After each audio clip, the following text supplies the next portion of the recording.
I am delighted to welcome you all here this morning on this sort of cold and blustery day. Both those of you here in person that are benefiting from the lovely bacon rolls courtesy of the Royal Bank of Scotland, and for those of you joining us online. Before we get the discussion underway and to keep you all safe, I'll just confirm the fire alarm practice has just gone off, and we don't expect any more today for those of us in person. So if the fire alarm does go off, it's real and we do need to proceed to the nearest exit. We are live streaming the event, and that's why the speakers have microphones.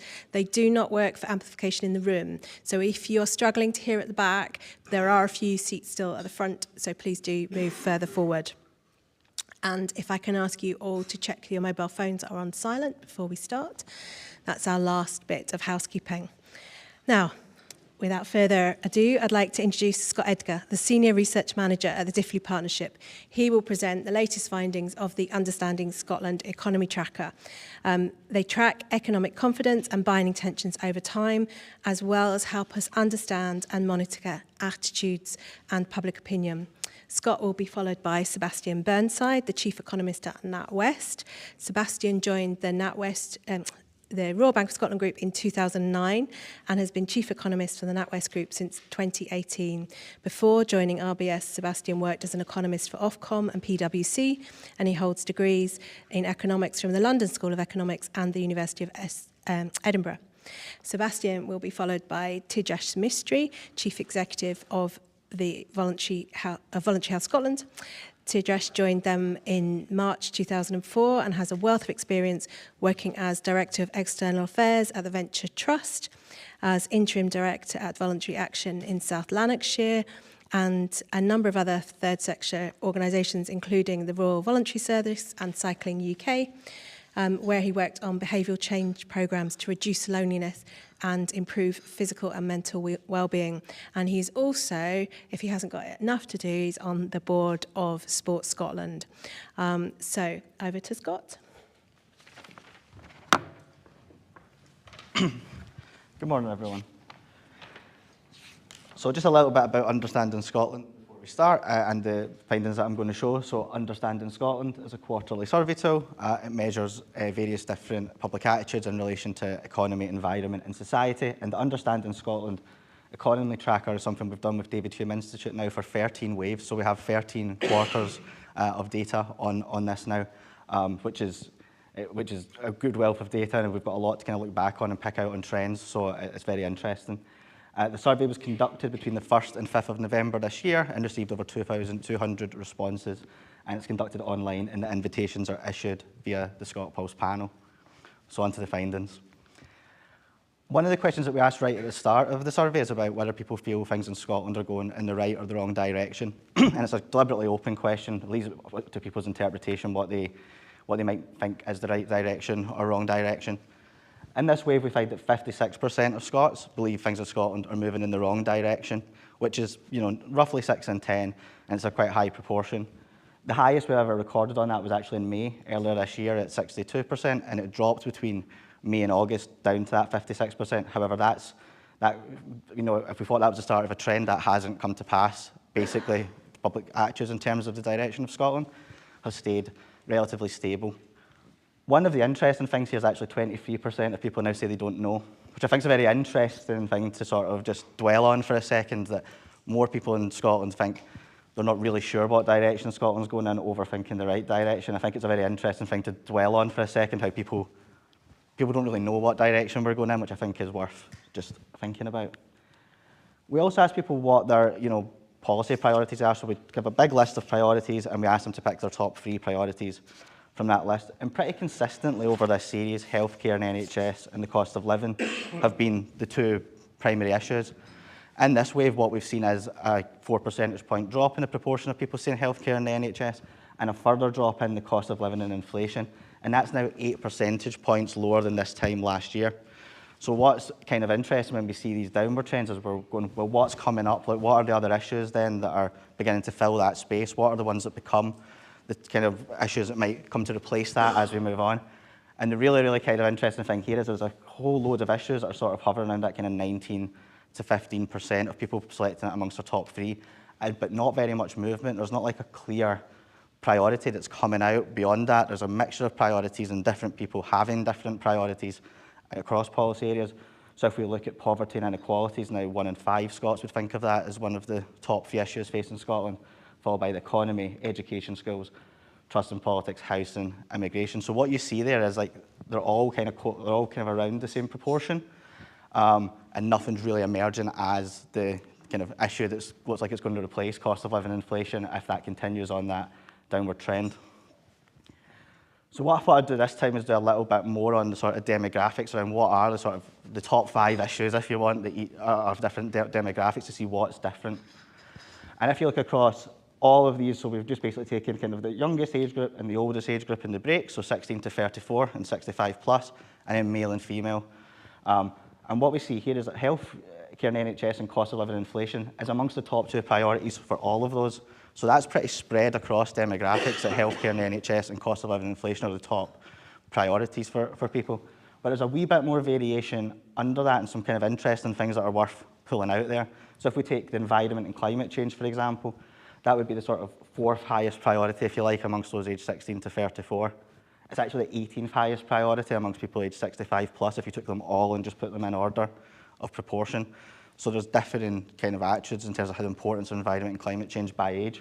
However, that doesn't like carry through when we say like male and female, so that demographic, there's not a big demographic difference between attitudes on environment and climate change amongst men and women. Trust in politics is a higher issue, for example, for those aged 65 plus. They have that as the 3rd biggest, issue amongst that demographic. I think that's quite interesting to think about. Is it more of an interest in politics? Is it, sort of kind of persistently thinking things are going to happen and then they don't over time? I think it's quite interesting to think about that.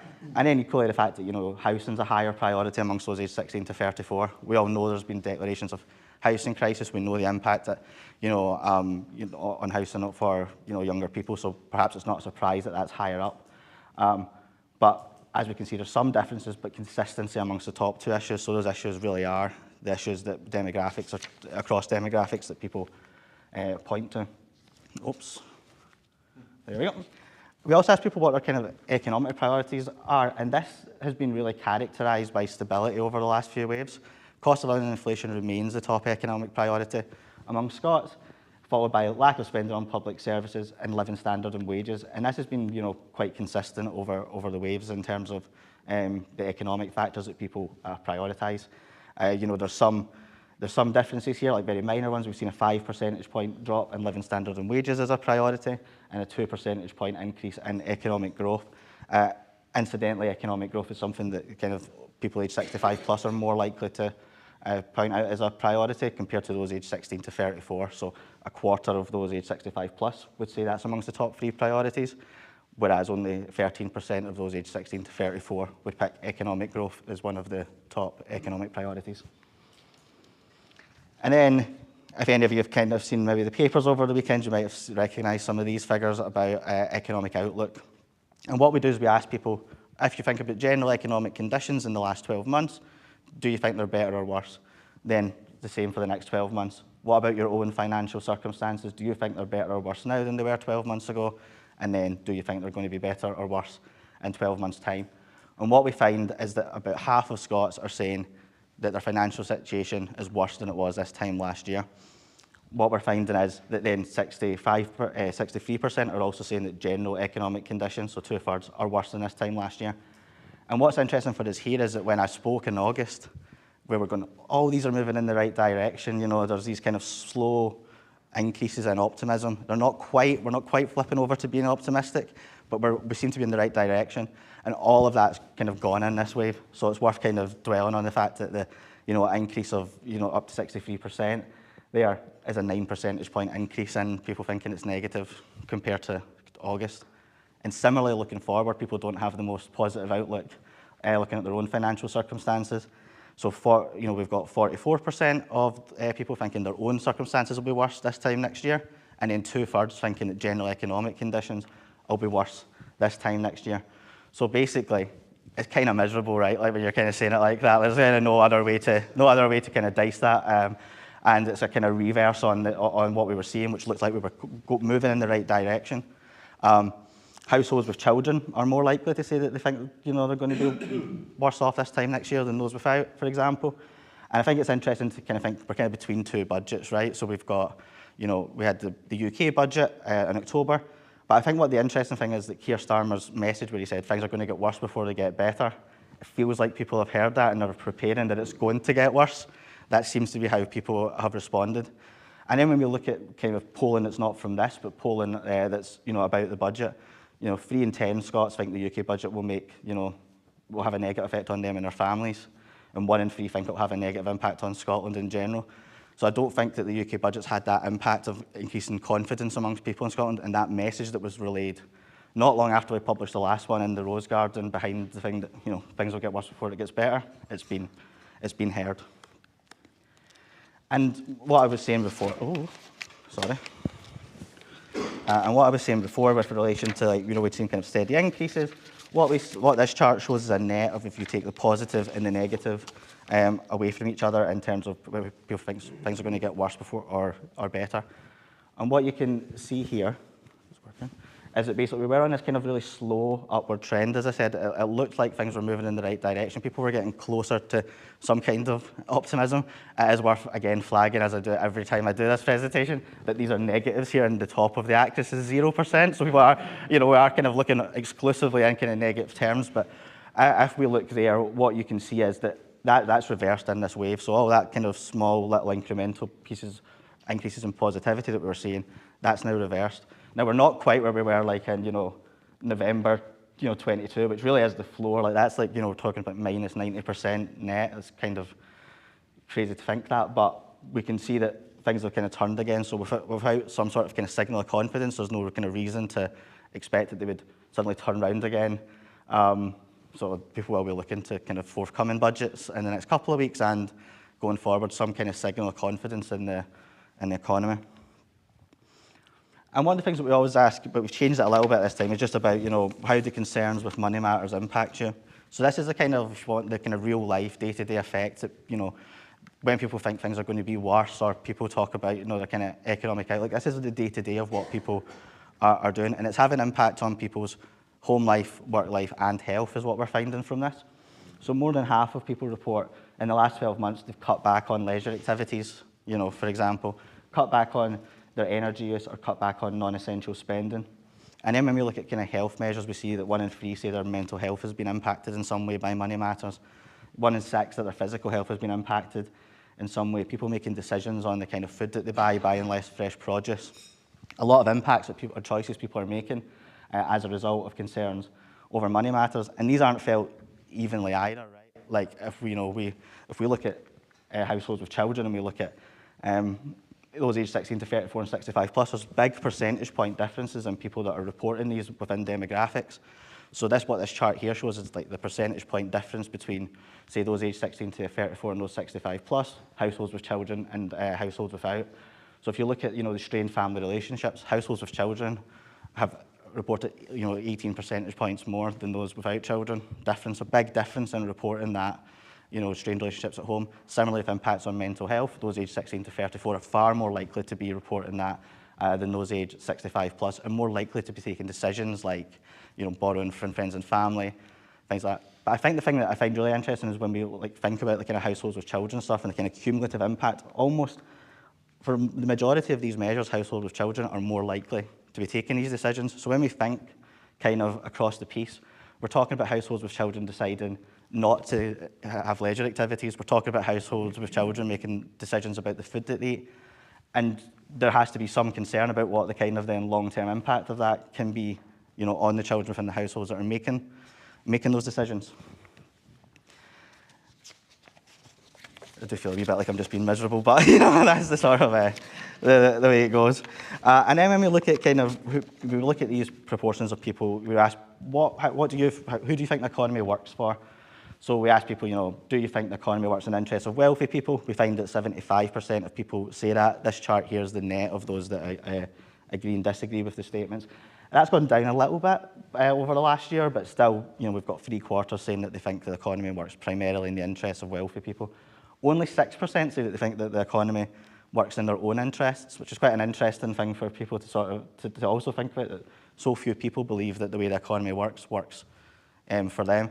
And there has been actually a decrease in the proportion that think the economy works primarily in the interests of business, which I think is quite an interesting thing to sort of dwell on. Is it because they think that it doesn't seem to be because it's moved over to them thinking it works more in their favour, because that's not really what we're seeing. So it's a kind of open question, I suppose, there in terms of what is it, filling in the gaps, like what is it people, why do they think it's not working in the interests of business so much, but not kind of transferring to working, say, in their own business, and do they even see that as like two things that you're really pitting against each other, for example, either. And then we asked some questions around, what's the kind of purpose of the economy and sustainability. And we find, that 85% of people agree that the, main purpose of the economy should be improving living standards and well-being for the average person, and that economic growth shouldn't harm the environment or make climate change worse. At 70% people agree with that. Again, younger people are more likely to agree that that should be the case. Oh, I thought that was going to disappear there. And then finally, we asked some questions around kind of societal risk. So, we asked people about what the impacts are of, whether they agree or disagree with these statements. So, we find that nearly everybody agrees that people will be less effective at work if they're not eating well or sleeping well. We also find that, a high proportion of people believe that employers have a responsibility to pay wages that meet people's basic needs. And one of the interesting things here is, that most people agree that it costs the public purse more in the long run to deal with the consequences of people not being able to meet their basic needs now than it does sort of, than it would to pay for it now, basically. And that most people agree we've got a collective responsibility to ensure a safety net for those struggling during hard economic times. So that brings an end to my remarks there. So in summary, basically, what we see is that kind of shift towards pessimism when we look at kind of general economic conditions and a persistence of some of the behaviours that we've been tracking over time that people are, doing as a result of concerns over money matters. So thank you very much, everyone, for your attention. Look forward to hearing your remarks and questions afterwards.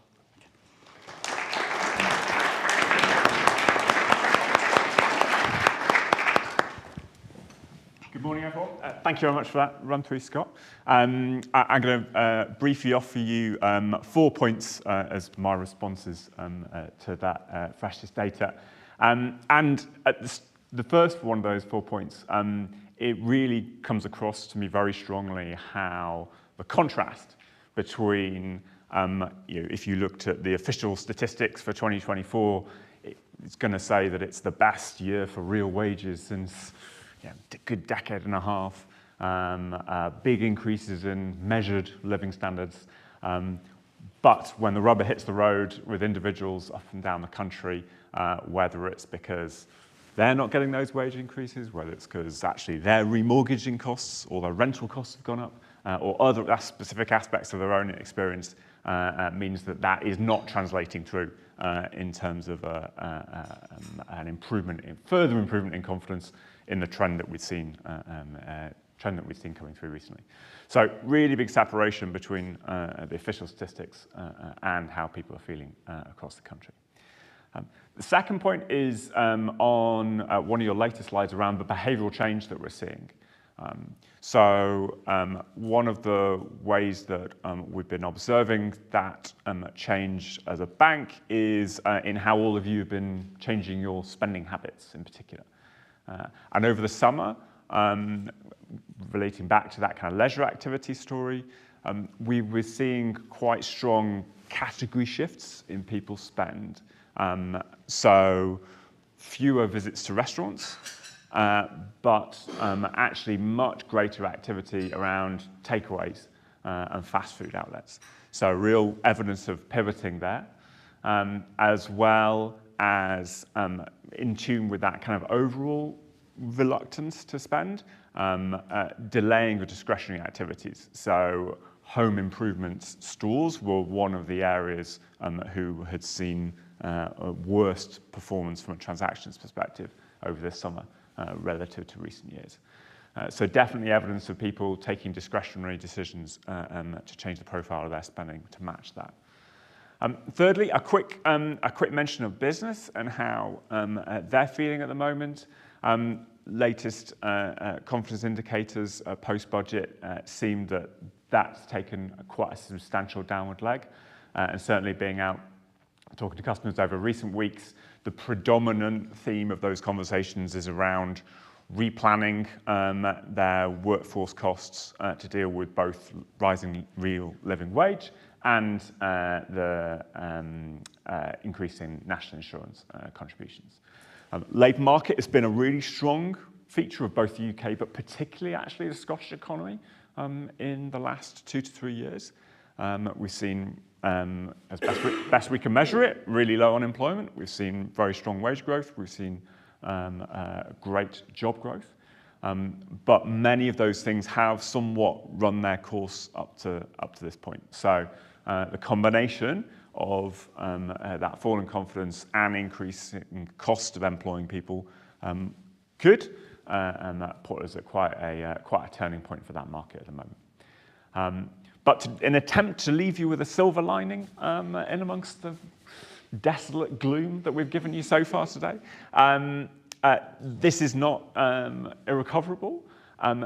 The sentiment is clearly real, but households across Scotland have the financial firepower to turn this around.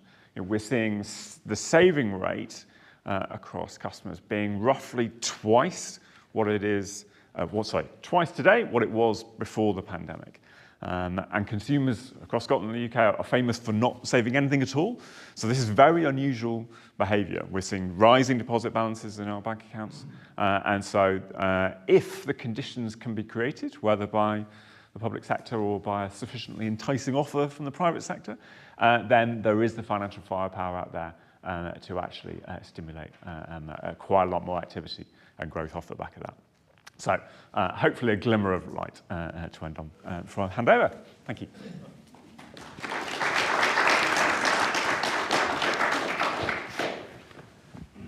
Thanks very much, Sebastian and colleagues. I think that for me, I wanted to almost quote my esteemed colleagues here just to kick us off, just to kind of set the mood. And what we're hearing is it's kind of miserable and we've got desolate gloom.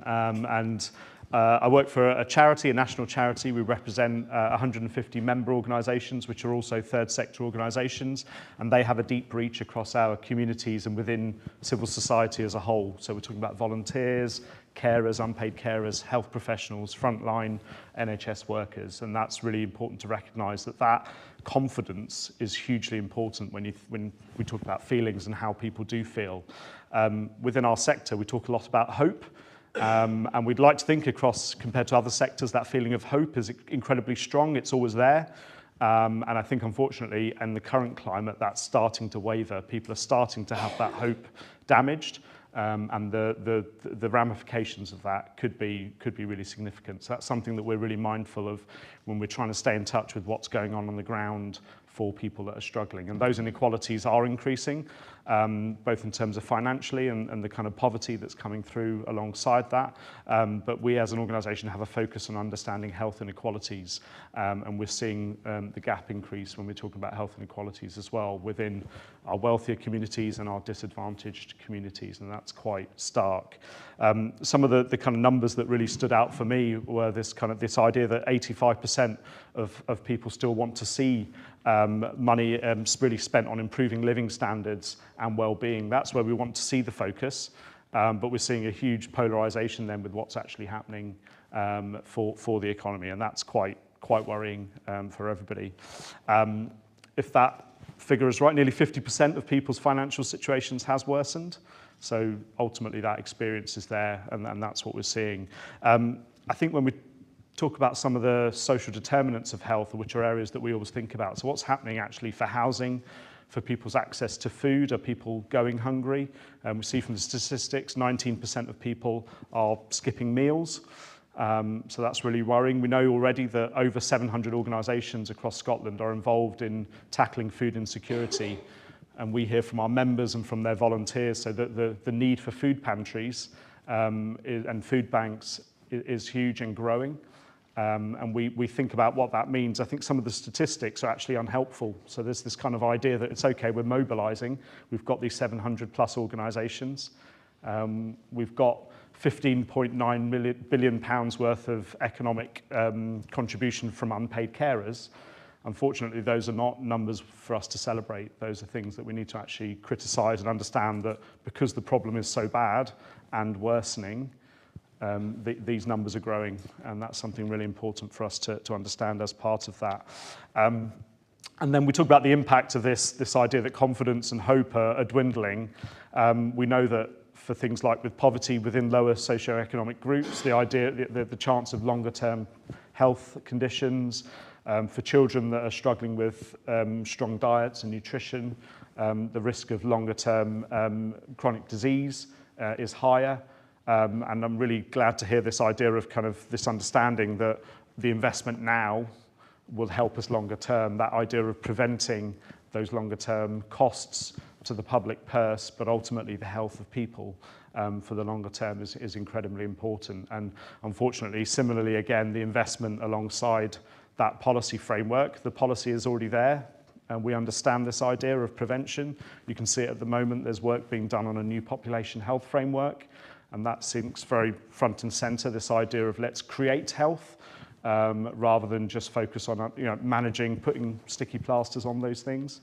And then I think finally I wanted to just focus on this idea of time. So we talk about things like the cost of living crisis and this idea that it's a short-term problem. It's okay, and again maybe it feeds into hope. It's okay, it's a short-term thing, but actually increasingly people are recognising it's been a long-term crisis. We've been living with it for a while.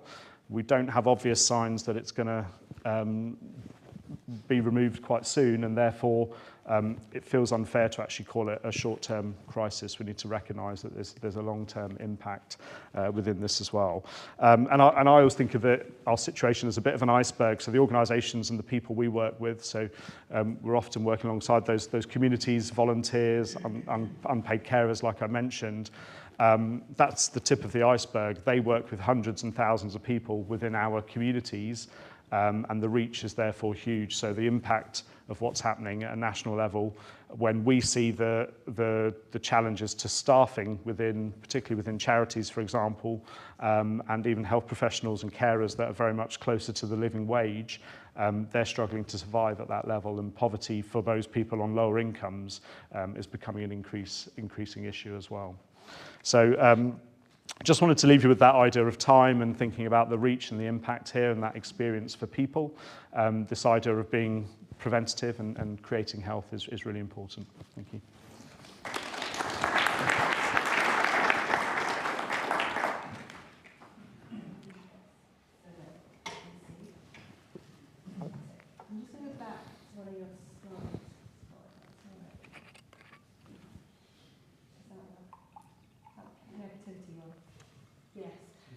I just wanted to ask Sebastian a question first before I launch into the audience. Peak negativity seems to be the survey we did after the Trust budget. And at that point, there seemed to be a narrative in the media that people seemed to understand that trickle-down didn't necessarily trickle down as an approach. And it seems now like a lot of the voices in the media are back to long live trickle down. What are you seeing as an economist in terms of that kind of mantra, or is it that it never really went away? So I'll leave the media commentary to probably more qualified colleagues on the panel on that side. But I think the message we've heard from post the budget is really one of where is the growth going to come from? And because the government had a very strong focus on growth before the budget, with holding the investment summits, for example, and the Chancellor would rightly point to some important measures like full expensing, which is where you can offset your capital costs against tax bill, which is important for promoting investment in the economy as well. And things like the industrial strategy, so less fiscal measures and more ways of trying to get growth going across the economy. Those are policy fronts which don't yield results immediately. It takes time to. How many times have you heard people try to sort planning or make meaningful change in other aspects of the structure of how the economy works? So I think those are long-term projects, no less worthy of them. but they're long-term projects which don't help to really counteract the mood that we've heard so much about how people are feeling up and down the country on that side. And I think that's what's really stark for me about this, is that we had a relatively gradual upward slope across many of these areas, and then this has taken a substantial pivot down against that pre-rising trend. So yeah, that's what comes out most strong for me. Right, over to the audience for questions. Oh, I can see Jeremy, first of all. So if you speak right close up to the microphone. Thanks very much.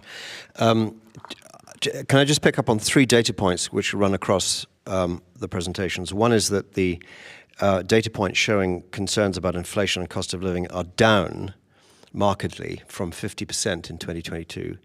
Yet people are much more worried about their economic future, starkly so. And then thirdly, bank deposits are up, meaning people are salting away more money. How do you triangulate those 3?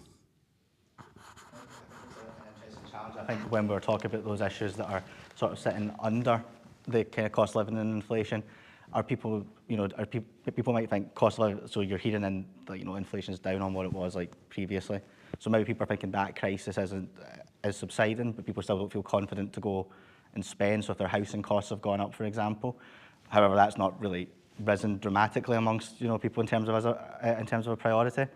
So I think that people are perhaps looking at other issues that also they might have previously put under sort of cost of living. So like having to pay more for their energy bills, having to do X, Y, Z. I think it's a difficult challenge. I do think in terms of triangulating those, and then the fact that as Sebastian said, people have more in their savings. I think some people, yeah. I do think it's interesting that has gone down as a concern, but people's confidence hasn't followed through. People, the people who are less confident would still, people who select cost of living and inflation as a priority would be less confident than the others, but still, overall, that's a downward trend. So it is an interesting tension, I think. I think the only build I'd offer is that we've probably seen a wider range of outcomes across the distribution of winners and losers that you always get in any normal kind of economic period.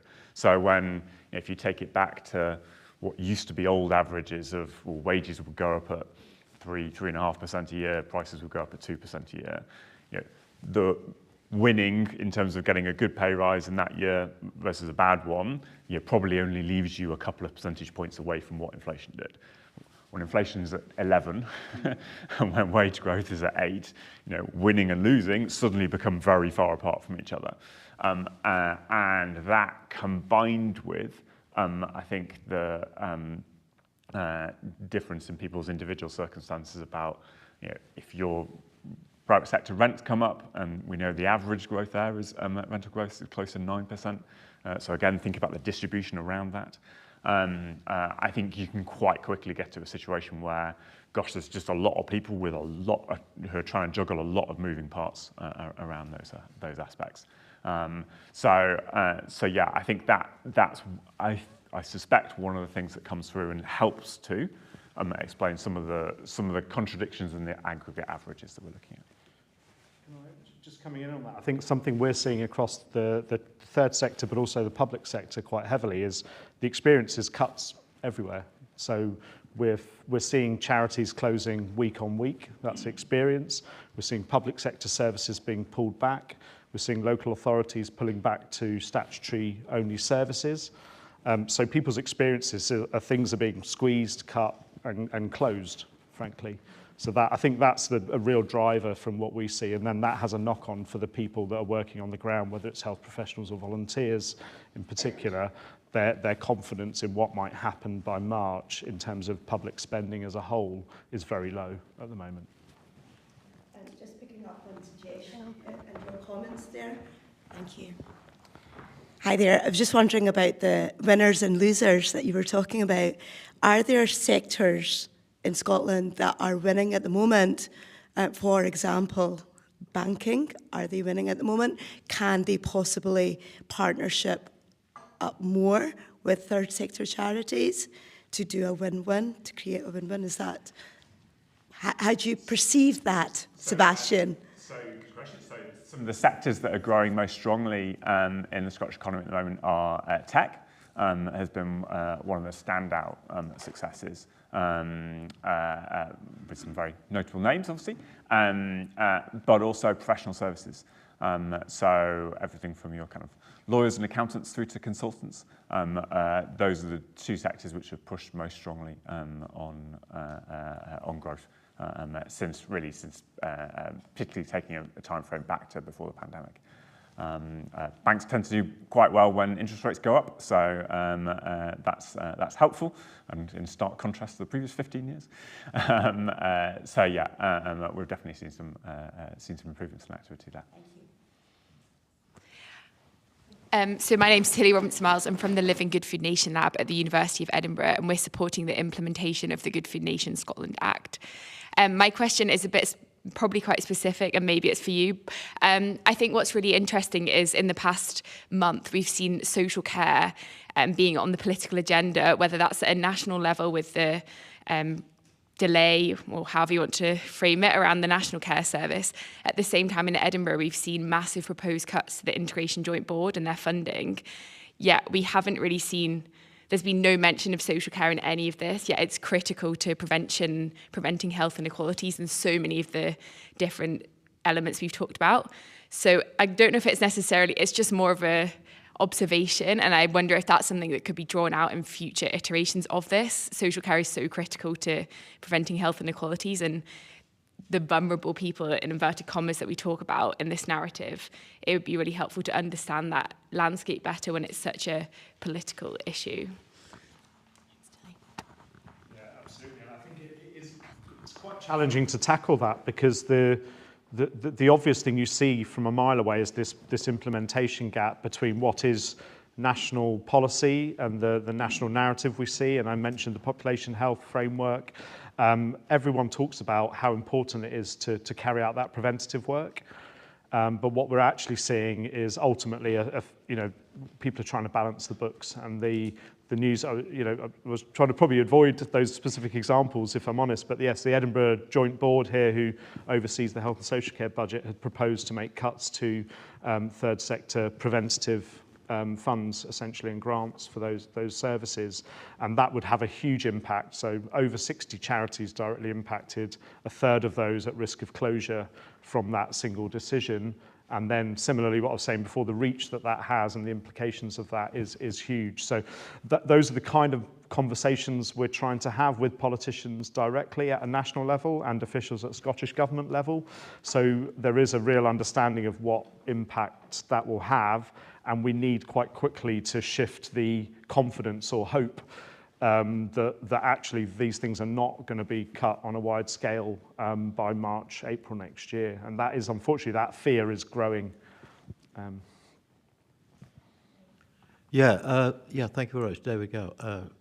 Can I just ask Mr. Mistry about PIP, or what do we call it in Scotland? AD? Yeah.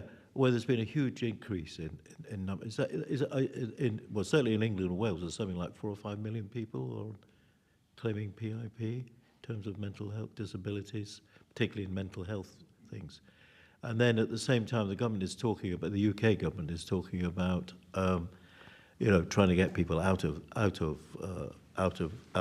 claiming that, because the cost of it is absolutely enormous. Is there a similar thing happening here, could you say? And just another more general question, which is about how far do you think all these figures and all these findings relate to a sense in which the UK is just basically poorer than it's ever been before, or that it's been in recent memory? A generation which, a parliament in which no living wages earnings and general sense of well-being did not go up for the first time in generations after generations. The Brexit effect, which we didn't talk about at all, and things like that. Who wants to take that one first? So I could take the first question. I'll try to. I have to admit, I don't know the specifics on where the PIP payment is in Scotland at the moment and the levels of uptake. I've probably been more exposed to things like the child support payment, and carers payment that's made as well, and those kind of what those look like and the reform that's happened behind those.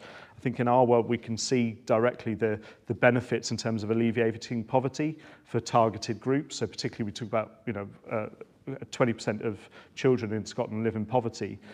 These are hugely worrying kind of figures. So the opportunity to actually try and tackle that directly with those payments, I think, is incredibly powerful.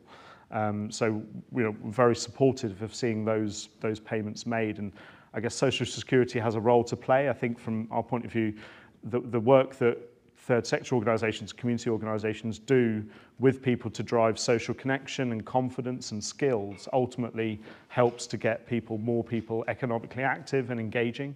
And there's a benefit potentially for the future around that. So that's another reason why that investment is so important, because we want people to contribute in whichever way they can. For some people that's not possible, but lots of people will have opportunities to do that in different ways.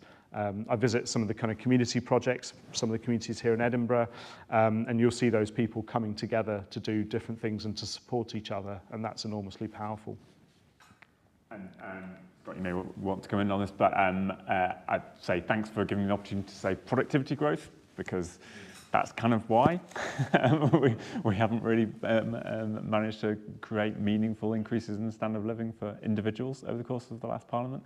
And it's something which I know is very close to David Hume's Institute's heart.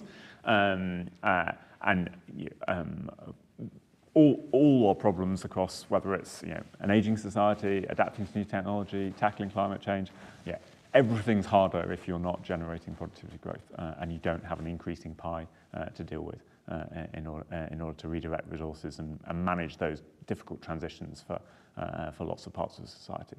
So I think it really underlines for me the significance of being able to change that.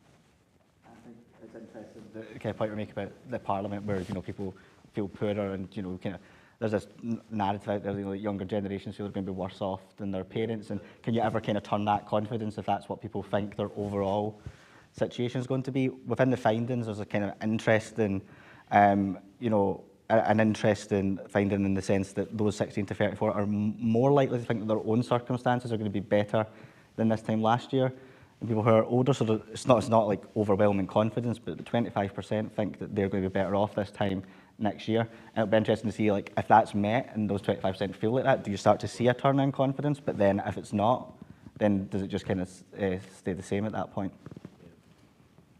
I just wanted to pick up one point with Tejesh, because I'm not sure if I heard the figures correctly, but you said 90% of people, I wasn't sure if 90 or 19%, 19% of people deliberately are skipping meals. I was wondering, firstly, do we know why? Is it purely affordability, or could part of that be diet, deliberately for a diet reason, or indeed just accidental, that they're working too hard? And it seems to be correlated with the 20% of children in poverty figure, or is that just a coincidence? And in either event, what will be the policy conclusions following from that, i.e. what can be done about it? Because even 19%, if it is all due to affordability, I find quite shocking, because I'd have thought the first thing you spend your income on before anything else is feeding yourself. Feel free to bring in Tilly, because I know she's volunteering if you want any extra comments. That we frame it as a result of concerns over money matters. So when we ask that question, we're asking people to think about, is it because of finances? And it's 19% that report within that context that they've done that within the last year because of concerns over money. I guess just from my perspective, it's more experiential, having met different families and communities. They're genuinely worried about how they're going to feed their families. They don't have the income to be able to purchase enough food. They have avenues through food banks and community pantries now, which are much more widely available. But ultimately, that is the reason. It's economic. They don't feel they can afford to pay for enough food for their wider family, and that's incredibly worrying. In our world, we started looking at kind of what's the environment like, and what does planning look like for access to healthy food, and it's quite scary when you look at different communities and their ability to access healthy food. and the planning that goes alongside that. So I think for me, that's something that really needs to be looked at. It's if somebody doesn't have a car, how do they get to a supermarket? And that might be quite a big distance. Do you want to add a sentence? Yeah, food insecurity is multifactorial and we can't just frame it as financial, especially that's why I brought in social care, because so many older people can't access food for other reasons because of their physical or mental health. They can't stand in the kitchen for long periods of time. So I think it's recognising that the food element to this is connected to so many elements around health and social care too. But the specific question we asked was about money matters. Yeah. So I take the point that we could ask the question in different ways, but for this one, Scott, do you want to add? Okay. We do ask about it due to a series of editorial decisions on the graph for it being too messy. If we put everything on, it's not on there, and also it's kind of just cut off when you look at the kind of top 5 issues. So it's 12 in the ordering of the issues that we ask overall, but it is 6th amongst those 65 plus social care is a top priority based in Scotland. So I think, yeah, it can be pulled out, and we'll have to talk to you if there's stuff that you would like to take out from that. Strang, forgive me, I'm not an economist. Can I ask 3 questions? One, how do your Scottish figures relate to UK or England? 2, the interest in climate change appears to be wants, not needs.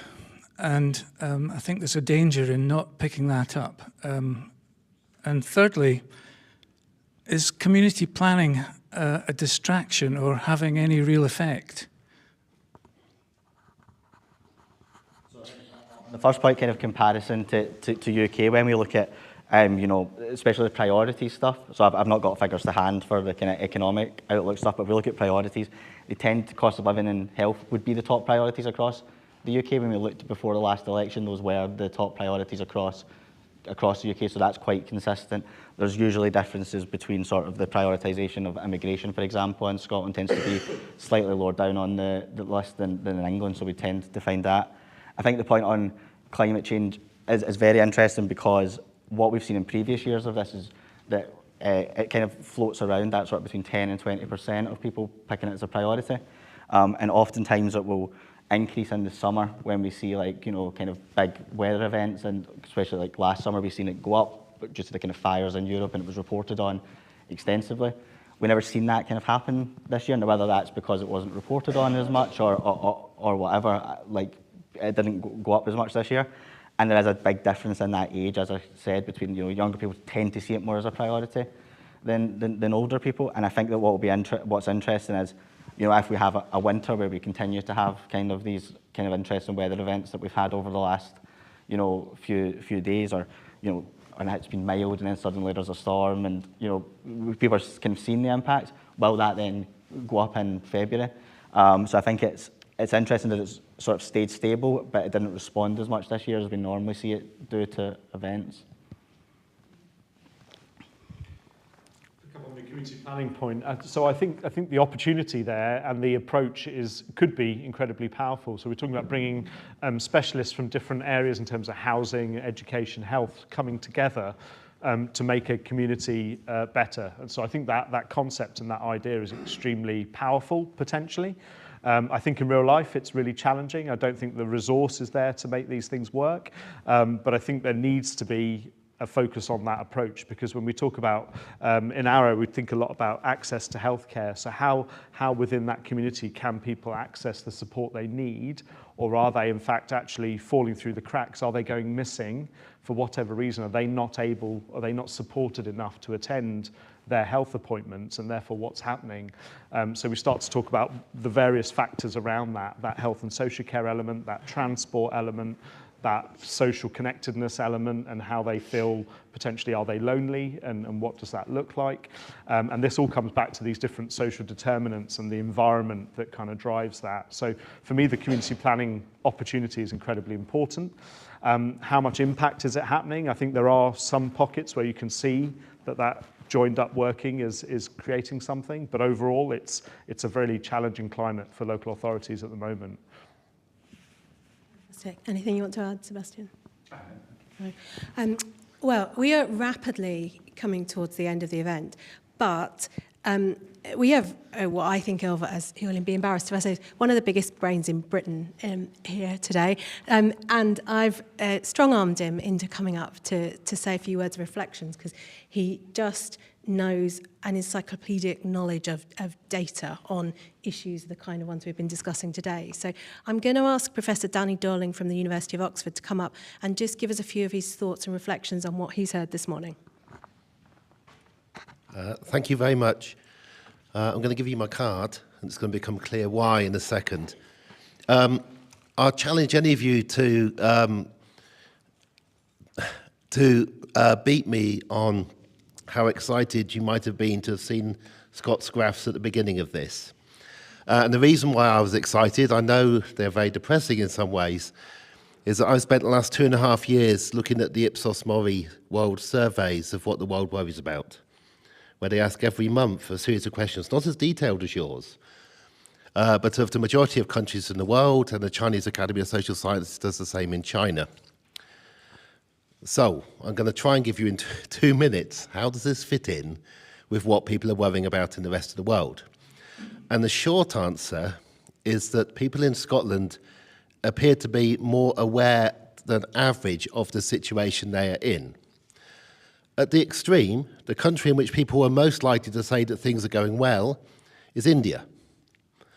India has done an amazing job, or Modi has done an amazing job of convincing the population that he's doing wonders with the economy. But when you look at the statistics for India and the growing inequality in India, it is very different. So it is possible to make people think things are getting better when they are not getting better. More sanguine countries, cleverer countries, are more likely to register people saying that they're not happy with things. That doesn't necessarily mean that the situation is terrible. It partly means that people care more or understand more what is going on. 19%, I think it was, going hungry. In a way, I've just come up from England.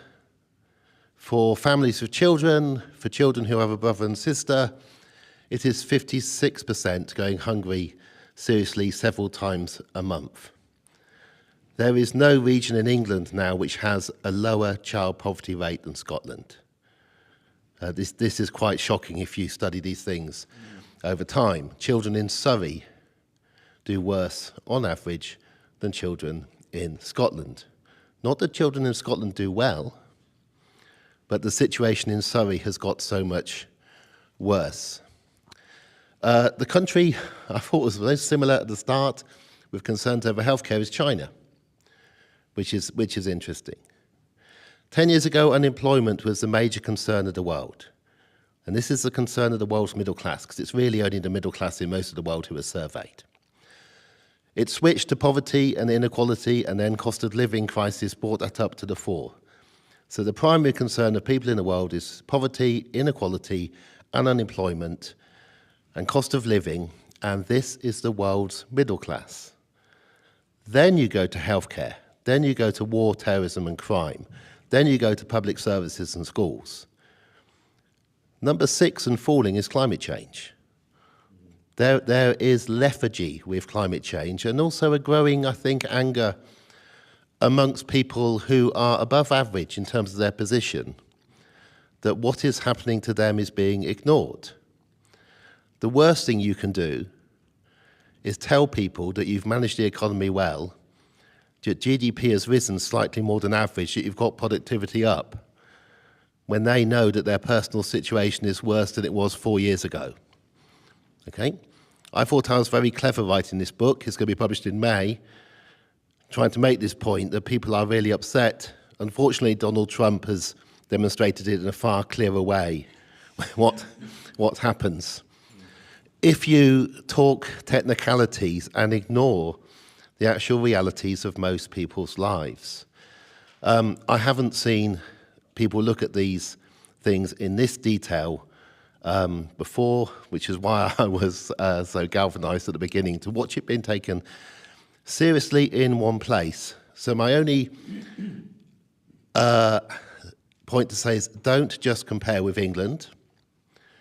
The UK as a whole, of all the countries that the United Nations compares, has had by far the biggest rise in poverty for children of anywhere in the world in the last 7 years. We are a complete outlier. In Europe, our performance is abysmal. But if you stretch out, if you look at some countries in Africa, if you look across the Americas, if you look to Korea, if you look to China, if you look to Japan, you get an impression of a world in which the cost of living crisis is large and is not going away even as inflation comes down, because people are 20 or 30% worse off than they were before, which might explain partly why the old are squirreling away money, because it's created a sense of being afraid for the future of what's actually going to happen. It isn't just here that living standards are lower than they have been still since about 2008, although we're hovering around that level for the UK as a whole. Much of the rest of the world is no longer looking at future generations being better off than their parents.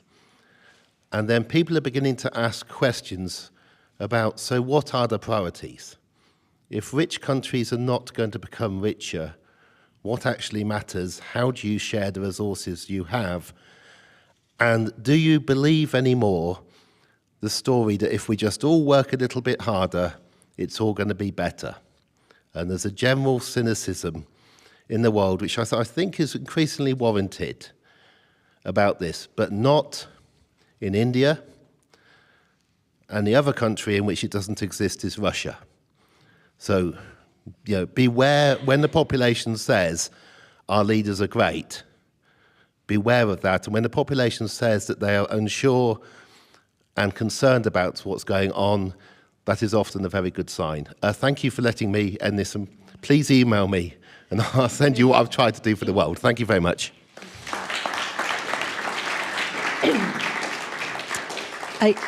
I really don't know how to follow Professor Dorling.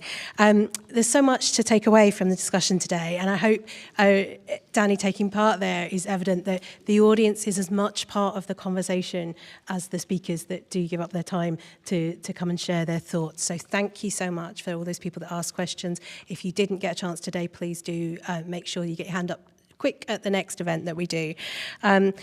I usually come to the panel for one final minute, but we haven't got time today. So if you've got any burning questions, please do grab the panel afterwards. And for those of you that haven't been to an event before, please remember the David Hume Institute is a charity, just like some of the ones Tejesh spoke about. We can only do this because of the kind donations from people that allow us to host this event, run the research, and bring new things that hopefully broaden your horizons and make you think deeply about issues. So there's one last thing for me to do, and that's to thank the Royal Bank of Scotland and Natwest for hosting us today, and to thank our panel in the usual way. Thank you, everybody.